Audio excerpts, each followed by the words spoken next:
Hey, Boomers, guess what we've got on the docket for today? We're going to talk about our spiritual journeys. And I'm so happy to have Mary Wood-Fossen with us today. She's a friend of mine, and we've had a number of conversations about our spiritual journeys. So I thought we should invite you all into the conversation. And since I didn't say so at the very beginning, welcome to This Boomer Life with your host, Michele Parish Zuniga. And our guest again is Mary Wood-Fossen. Mary, thanks for being with us today. Oh, thank you for inviting me, Michele. This is pretty exciting. Well, one of the things I love about you is your openness to talk about spiritual things. That's one of the things that interests me particularly. So um, that's why I asked you. And um, maybe you could start with, like, were you in a religious home as a child? It's interesting. I was not in a religious home, but my mother was raised United Methodist in the United Methodist Church, as was, I think, her father, who was born and raised in Wales before he came to the United States. And all the children were raised in the United Methodist Church, and so that was true for my sister and me, who were raised in the United Methodist Church. My mother always attended church, but she was never really involved in the church. But we kids were. And so, from the time I was just a little kid, I was very involved in the church. Did you I sing in the choir? I sang in the choir. We had mother-daughter banquets, and when I was old enough to perform, I performed all the way through high school in those events every year. I And remember those mother-daughter banquets at the Methodist Church. yeah, yeah, they were fun. It was fun. It was a great activity. And summer school when I was old enough, summer camp, Hmm. um, and um, and it was very important in my life. And then, when I got to be about 16 years old, I started questioning, and it was interesting looking back on that. I never really had a a connection with Jesus. I thought of God. I thought about God a lot, Hmm. but not Jesus. And I don't know why that was. I went back as an adult and sat in the same little chairs in the same church and sang Jesus Loves Me just to see if I could make a connection there. And I Hmm. couldn't. It was really interesting to me that happened. But yeah. So when I was 16, 17, 18, I still was involved in the church, and I still really appreciated it. But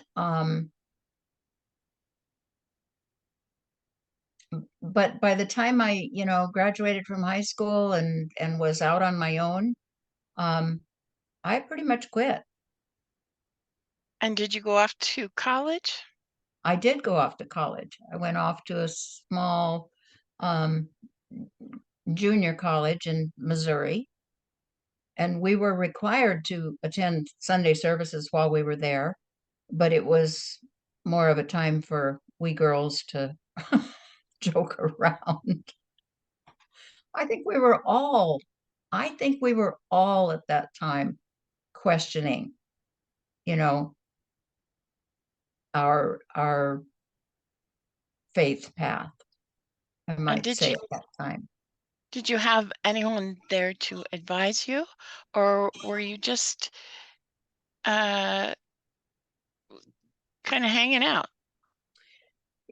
We were just kind of hanging out, but I mean, one in church camp one time, it was probably 16 or 17, I can't remember what year it was, but the minister that was conducting our group, um he said a couple of things that kind of got me thinking. For one thing, he said, how are you going to feel when you get to heaven and you meet God and she's black? which which was pretty progressive statement for that time, back in Yes. 1961. And he also said to us, we ministers, and we teach you a lot, but you have to find your own relationship with God. Right. They're like the people who introduce you. Yes, yes. And that really opened things up. I mean, that I think gave me permission to to start taking a look. Hmm. And for years, I thought, well, I wish there'd been somebody to talk to follow up with that with Hmm. me. But just today I was thinking about this, and I'm not so sure that I'm kind of glad that I didn't have, because it started me on kind of a windy path.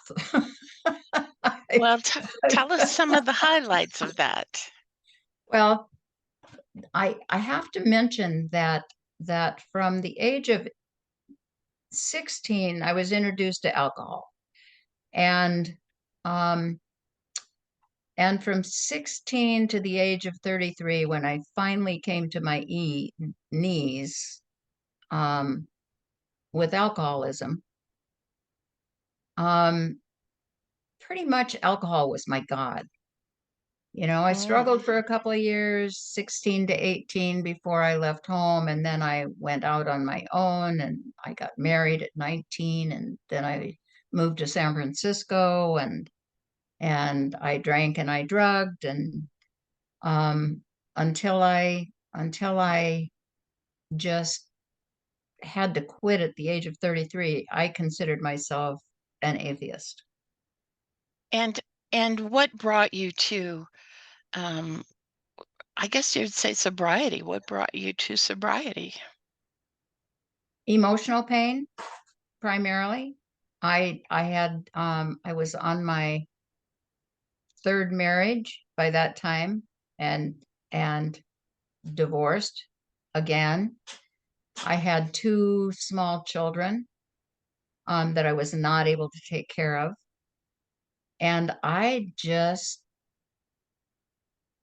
hated myself and my life the way it was. And um, I just couldn't keep doing it. I just could not keep doing it. And um, I was enrolled by a friend in a treatment program, and they were 12-step based treatment program. And I was just so ready to stop what I was doing, um, that I got involved in the 12-step program, and started back on my, okay, who am I? Who am I in relation to God? If there is even a God, how do I find my way? How do what is my spiritual path? And I was just thinking before we came today. I had always looked at not having a guide back when that minister proposed to us that we had to find our own way. I'm kind of glad that I didn't. I'm more than kind of glad that I didn't, because from the time I got sober and really started seeking again, I mean, it's taken me to a lot of pretty amazing places. Well, And we want to hear about that today. and ideas, and um, concept of higher power, and what this is. And I've been sober now for 45 years. And Congratulations. yeah, um, yeah, I'm very grateful for that. Very, very, very grateful for that. And one of the principles in the 12-step programs are, and this is true for all of them, I'm sure, is that we're not in control of our own life, and a higher power, that's pretty much a belief in a higher power and connection with a higher power, and recognition that I'm not in control of my life, um, and that I need a higher power. God, as you understand him, um, has always been a kind of a um, ooh, it's been an argument for me for 45 years being in that particular program, because um, because I basically don't believe in the God that most people understand in that program, or in the belief that we have no power without God. Okay. So And is it the matter of, I'm not as familiar with the 12 steps as you, of course. mhm. But my understanding is that part of the recovery is relying on a higher power to give you the strength you may not feel in yourself. Yes, yes. And I think because of my upbringing, God, it's been really difficult for me to unhook from those early beliefs Mm-hmm. that we're kind of indoctrinated in. Right? So, I finally, probably at about 30 years of sobriety, realized, that that I don't have to understand what this higher power is. Mm-hmm. That I don't have to call this higher power God, that I don't even think you need to think in terms of higher power as God.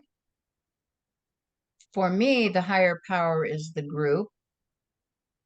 And I have a lot of teachers um, in books that I read and friends that I talk to, um, that have given me a lot of different perspectives on what this higher power is. I mean, back to when I first got sober, there was a group of Native Lakota women who were in my group, Ah, and they invited me to some ceremonies. They invited me to Sweat Lodge, and um, and that was pretty powerful. yes. And and where I stayed involved with that group of people for probably about 20 years. I wasn't um, I wasn't deeply um, into that spirituality or that path, but enough so that it gave me a different perspective on higher power. And what else? Oh, thinking about this. When I was about 3 years sober, I was still struggling. I was struggling with the idea that if there is a God, it is a God that's going to get you. Mm. It seemed grossly unfair. I was created. I was created by this God, this loving God. And yet, if I didn't do what this loving God, what I in my adolescent brain thought I should be or do, then I was going to be punished for that. And took me it took me a long time to unhook from that idea, that sense of I'm a sinful human being, um and God is going to get me. And what makes more sense to you now? Um, if there is a God, um, I can't even go there because I don't believe in a God that's separate from us. Mm-hmm. There is something that is inherent in everything that is. And and I don't even like to say it's benevolent because that's puts it outside of myself. It's back to that dualistic thinking of there's God and there's me.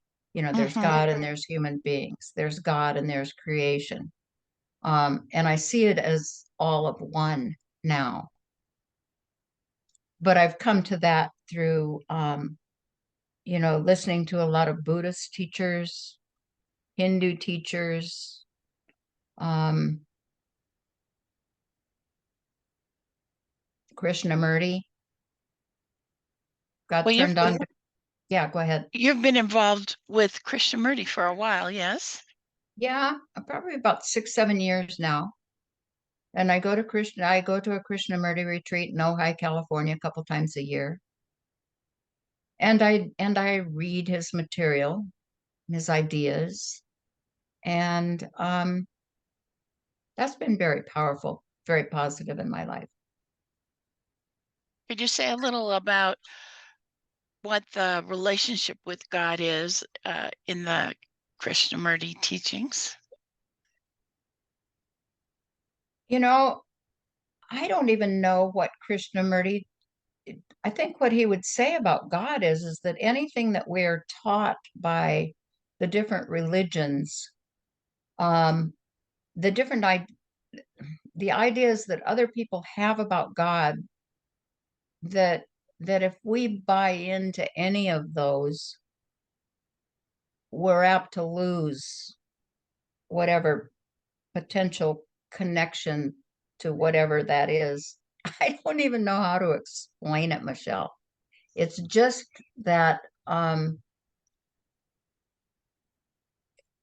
that we need to be very careful about that our relationship with whatever this is, if there is anything, is our own relationship and not given to us through somebody else's beliefs.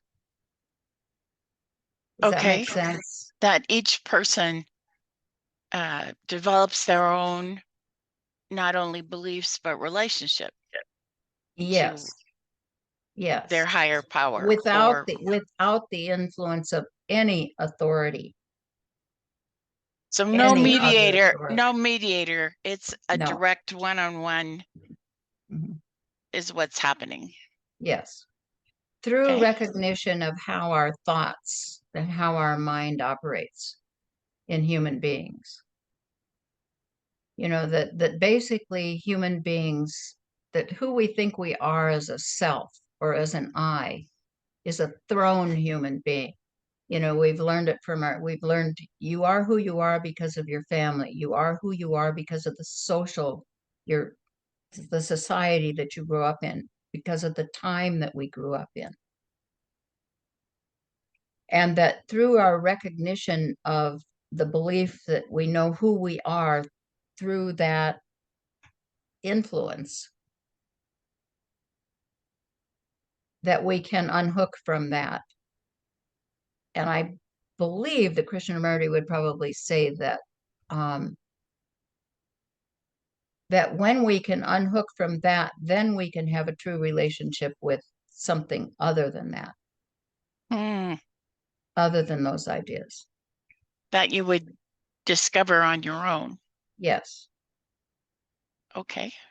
Yeah. Yeah. And if it's not too personal, can you say at these retreats, are there lectures, or do you do meditation, or do you sing and dance? What's the... Okay. It's a very small group of people, and we sit in a circle, and it's an inquiry. It's an inquiry. We'll read a quote from, Krishnamurti, or, something of his thoughts, and how does that apply? How does that fit with our lives? I see. Yeah. All right. Different than a sermon. Way different. No sermons. No sermons. Krishnamurti would say, if anybody, he didn't even like being called a teacher. I'm not here to be your teacher. I'm not here to be your guru. your guru, however you say that. I'm not here to tell you what to think. You need to find out for yourself what's true. And Wow. that's the inquiry. Okay. Yeah. And it's a very small group. It's never more than 13 people. Oh, really? 13 or 15 people. I love it. Yeah. Well, I know you also had some plans to go on a long walk. Yes. Yes. Years ago, I had heard about the Camino de Santiago in Spain. And what is that? It's a pilgrimage. It was a pilgrimage, and it goes back hundreds of years. And it's a pilgrimage to Santiago, where Saint James was Spanish for buried. Yeah, St. James in Spanish is called Santiago, right? Santiago. Yeah, yeah.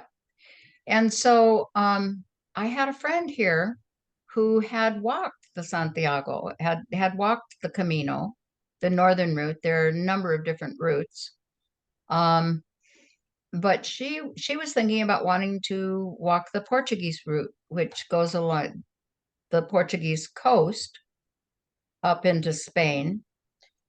Um, and it's the shortest and the flattest route, and we thought we could probably do that. If you go the northern route, you're going through mountains, and it's quite much longer. And so anyway, we were going to go the Portuguese route. And so for 6 months I had been working hard to get my body in shape to go. As you know, I'm 78 years old. I guess I was 77 then, and I was walking and working out and doing weight training, and and I was pretty fit. I was ready to go. And then one of my walking partners fell and broke her ankle, badly broke her ankle, the one who had walked it before. So she couldn't go. And um, and there were a couple of other women that were going to go with us, and um, they didn't particularly want to go without my friend. And so I had decided, well, I'm going to go by myself, because there are so many pilgrims on this path. You're not by yourself. There's always somebody that can tag along with. And then I discovered that I had a hiatal hernia, and 80% of my stomach was in my chest. Oh no. I You didn't know didn't know about that that. part. No. And I knew I had a hiatal hernia, but didn't know that much, that was in my chest. But I think with my weight training, that impinged on my heart. The stomach impinged on my heart, and I thought I was having a heart attack. So that's when we discovered that I needed to have Oh. this repaired. So that took me out of walking the Camino.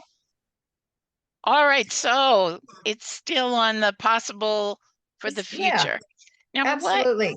what do you say you would get out of going on this pilgrimage?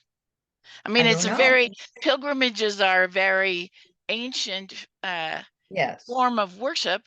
I mean, it's not Mhm. just within Christianity, but many religions have pilgrimages, such Yes. as Islam, for example. Hmm. Everyone is expected to go on a pilgrimage Hmm. to Mecca at least once in their life. Hmm. So I know pilgrimages are considered a sort of a religious discipline. What would you say you might get out of it? I was not going for that reason at all. I was going because it looked like a great hike. So Really, any I actual had, benefit you would get out of it would be, uh, you know, a cherry on the ice cream cone. well, no, I knew it would be more than that, but I didn't have any expectations. The only expectation was it sounded like a great walk. It sounded like a wonderful opportunity to stretch, to stretch me emotionally and physically and psychologically, and being out on the trail. Because walking with a backpack, sleeping in hostels, and sometimes with large numbers of people. Right. And I really didn't know. And it's interesting when you get online and you read about the Camino. People do it for so many different reasons. Some people do it to lose weight. Some people do it as a spiritual um, activity. Some people do it just because they want to go for a long walk.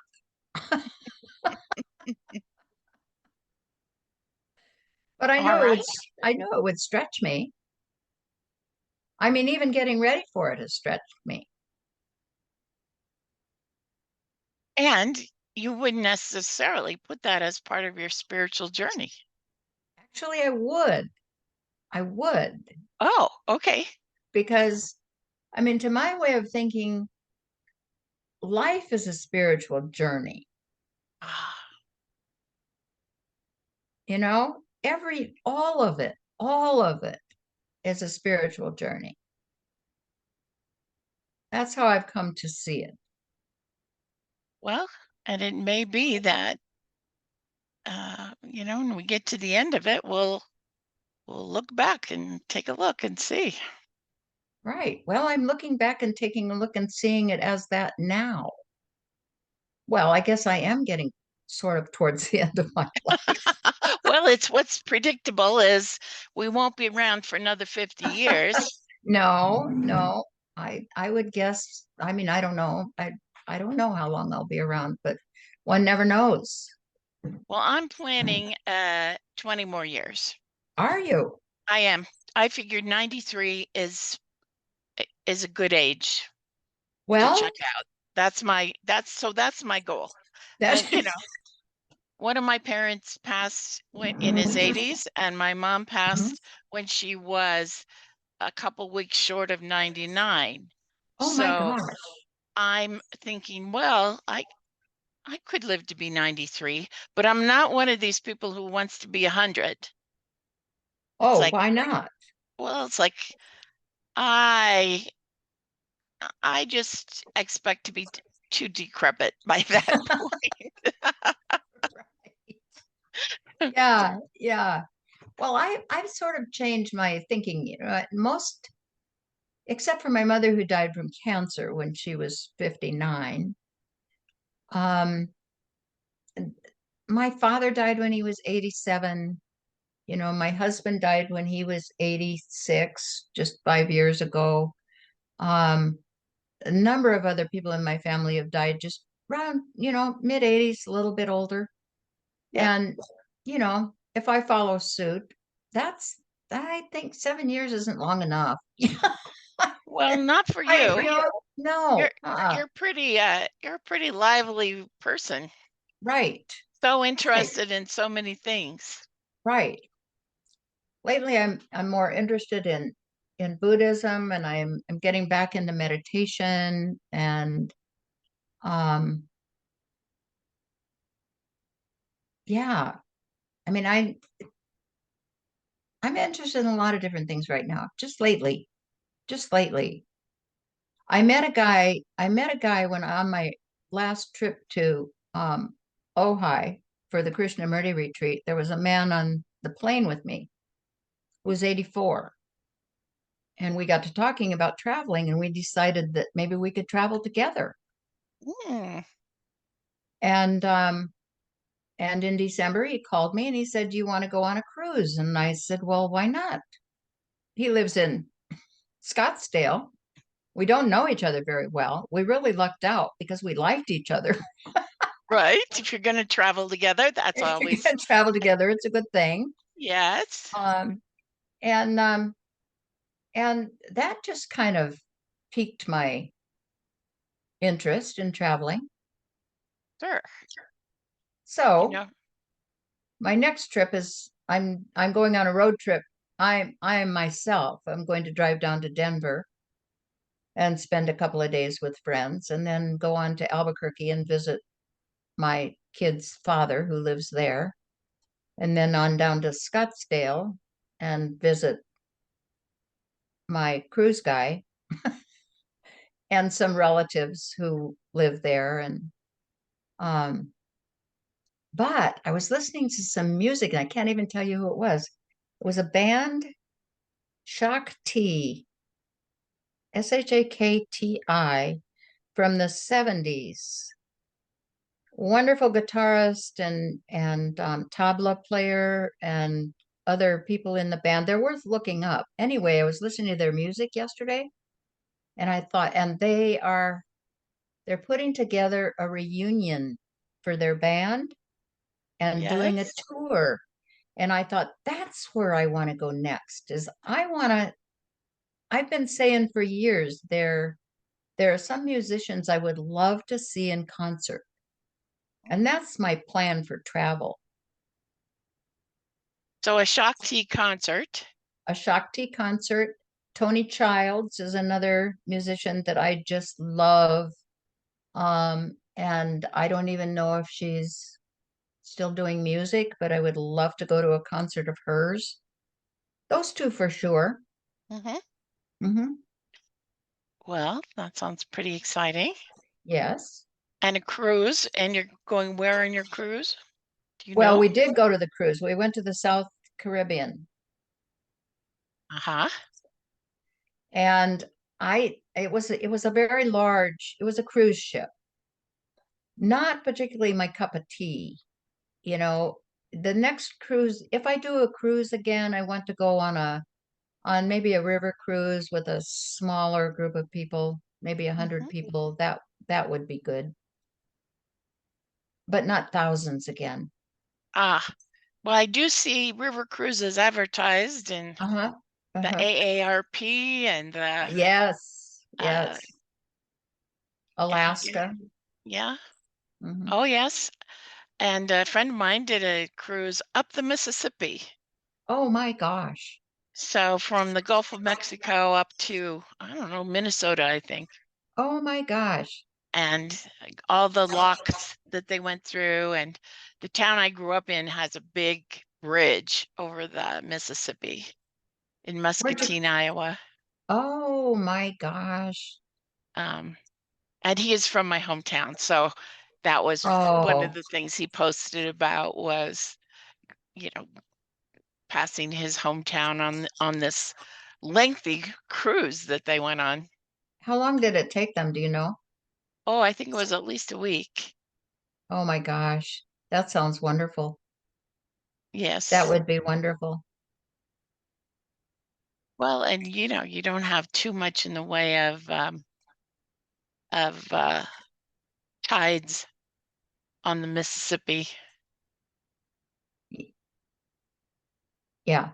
making your boat rock and roll. And you don't even feel, well, you felt it a little bit on those big ships, you know. Every now and then I'd think, God, I'm feeling a little wobbly here, but it's just the ship moving. Ah, all right. And so what's next for you besides Shakti? What's next for me is I just heard about a Taize. We have a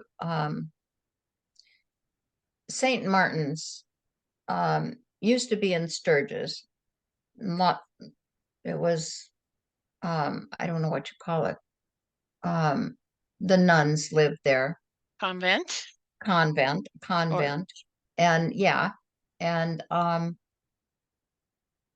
that was kind of a part of my spiritual journey too, was taking piano lessons at the convent.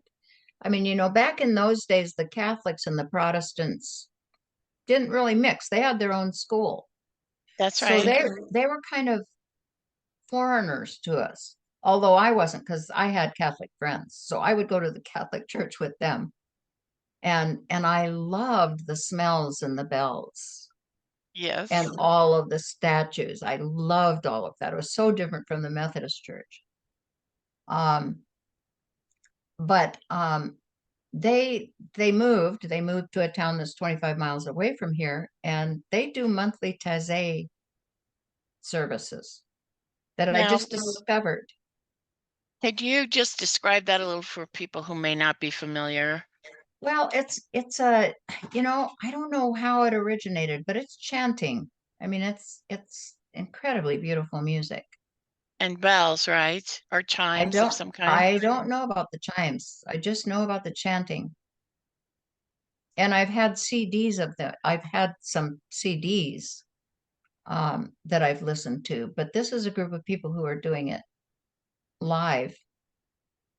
And is this the Episcopal Church that you were No, speaking this of? is this is Roman, but they do it. I mean, the Episcopals kind of join with the Catholics in that. They have in the past. Oh, that's one of the things I really enjoy about the Episcopal Church is Yes. it's somewhere in between the Yeah, Catholics and the Protestants, and the Methodists came directly from the Episcopalians. exactly. So the last Exactly. couple years I've been going to an Episcopal church, and I Yeah. just tell people I've gone back to the mothership. Yeah. And I've just lately been thinking, I've had such resistance to, well, I've just considered myself a pretty much a committed atheist, as far as God is concerned. I mean, I just I it's really hard to explain, but I realized that my resistance to Jesus, my resistance to Christianity was the belief that was, that was a God that was going to get me. Right. And there That was, would be a little off-putting, I would think. yes, and I cannot possibly live up, God made me the way I am, and I cannot possibly live up to some standard that, quite frankly, I don't even really know what it was back then. But it's like, I think it was a good thing that I got away from that. I would say for myself, I am more of what they call red letter Christians. Remember how the Bibles used to be printed with the King James especially would be printed with Jesus' words in red letters? Yes, I have one Well, of those. the, these they're mostly a lot younger progressives, call themselves red letter Christians. And the point being, they think the most important thing in the Bible is what Jesus said Hmm. and not what other people's opinions were that also got included and swept into the canon when it was put together. Hmm. So, Hmm. uh, so that's pretty much where I come down is Hmm. uh, what did what did he say to do? Oh, he said, feed Hmm. people that are hungry. People who need clothes, give them clothes. People that are sick, go visit Hmm. them. People that are in prison, they need your help. You know, that those were the things he said to do, Yes. to love your Yes. neighbors as you love yourself and to Yes. love your enemies and pray for them. Hmm. And that when his disciples asked him how they should pray, he was willing to give them examples. So Hmm. I guess I would say I I have I have been a United Methodist for most of my life, but the last few years, my husband and I went to this Episcopal church that was close to us, Hmm. and I still love to sing in the choir, Hmm. and I Yeah. find that spiritually uplifting. Hmm. And I like to listen to the sermons too. 'Cause we have a great pastor. Um, she used to be in one of the new Christian monasteries. And then she married her wife, and they had 3 little girls, and she's a great preacher. And I'm like, okay, All right. I'll go. Although Yep. I have to say, during the pandemic, I'm more likely to go on Zoom, just because I came down with COVID once, and I'm just not too interested in catching it again from going and singing in a big room of people, which singing is you're more contagious when you sing, because you're projecting your breath out. So in terms of my spiritual growth, I would say that's where I've kind of come down. And that I hear a lot from especially younger people about being spiritual but not religious, because they don't want to be involved with churches or organized groups. But I like the community aspect myself. Not everybody does. Well, I still attend the Episcopal Church. I've been a part of that church since I got sober, so that's 40 some years. That's a long time. And I joined it not because of my beliefs, but I really, really liked the priest. He was a great priest, and I thought, well, when he goes, I'm going. And by the time he left, I was a part of that community, and I loved it, and I'm still with it. And it's the community. It's the community in the 12-step program. It's the community wherever I am. It's the connection that I have with other human beings that keeps me alive. Right. Well, and I mean, the church will say we are the body of Christ in the world. And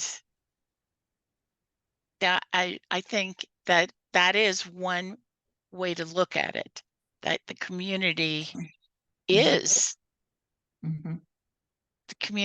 Christ. The community is the Holy Spirit. The community is God in the flesh here. Yes, and I could agree with that if we include everybody. Well, right, not just not exclusively people who consider themselves Christian. And actually that idea was presented to me by a priest that was in my Cursillo group. I did Cursillo many, many, many years ago. And he was kind of a radical. I loved the guy.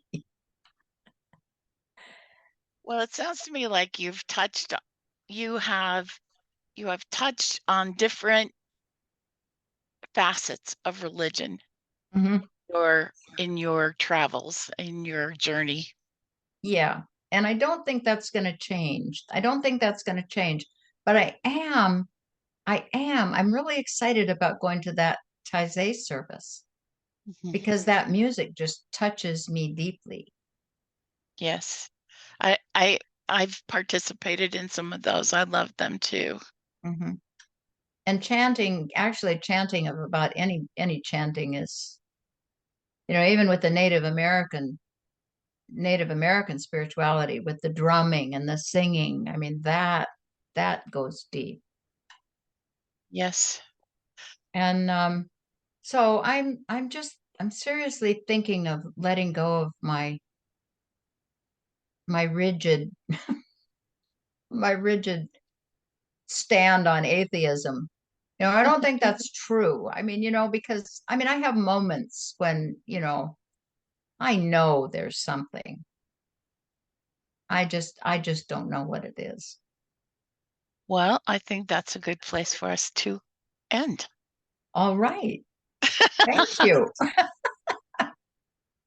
Well, all right, I do have one other thing, and that is whenever I think of you, I think of us singing Amazing Grace together.